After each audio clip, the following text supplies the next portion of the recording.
Chief justice of Pakistan جو میں نے پہلے بھی بات کی وہ کہہ رہے ہیں کہ جنہوں نے ہاسٹیج بنایا فساد کیا اب وہ الیکشن لڑنا چاہ رہے ہیں. 9 مئی کا حوالہ دے رہے ہیں. آبویسلی 9 مئی کے لوگ الیکشن بھی لڑنا چاہ رہے ہیں جو ایکیوزڈ ہیں اور جن کے ویڈیوز کی بھی آپ نے بات کی.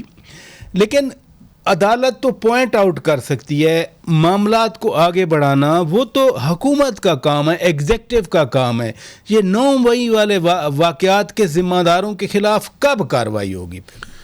دیکھیں کیسز تو داخل ہو چکے ہیں بہت سارے. خود جو فوجی عدالتوں کے اندر بھی جو مقدمات گئے ہیں, حالانکہ اس کا حتمی فیصلہ جو ہے وہ اس پہ روکا ہوا ہے عدالت نے, لیکن وہ کیسز تو پروسیڈ ہو رہے ہیں. ISPR نے بتایا تھا کہ جو مسلح افواج کے لوگ تھے ان کا تو انہوں نے کر لیا کیسز, باقی تو یہ لوگ رہ گئے نا جو چاہے لیڈرشپ کے تھے یا ورکر لیول کے تھے.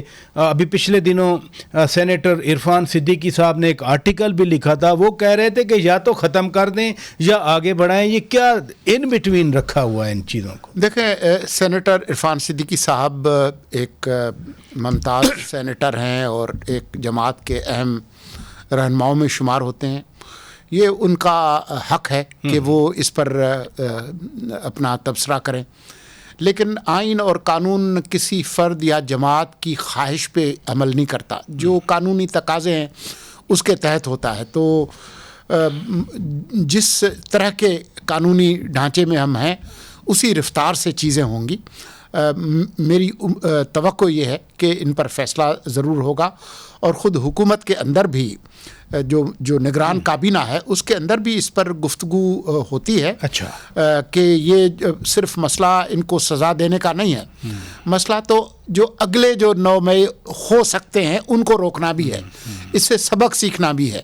تو اس پر بھی غور و خوض ہو رہا ہے, اور اس پر بھی کوئی نہ کوئی فیصلہ نگران حکومت کرے گی. کوئی نہ کوئی فیصلے سے مراد کوئی قانون بنے گا یا کیا؟ یعنی ڈیلیبریشن کس چیز پہ ہو رہی ہے؟ جب تک وہ کسی منطقی نتیجے پر نہیں گفتگو پہنچتی تو میرے لیے مناسب نہیں ہوگا کہ میں اس پر کچھ کہوں. لیکن میں اتنا آپ کو ضرور بتا سکتا ہوں کہ یہ ایک بہت سنجیدہ معاملہ ہے. 9 مئی جو ہے وہ کوئی آسان معاملہ نہیں ہے, کیونکہ اس نے ہمارے پورے ریاستی نظام کو ہلا دیا ہے, ریاست کو ہلا دیا ہے. تو ہم نہیں چاہیں گے کہ اس طرح کے واقعات مستقبل میں ہوں.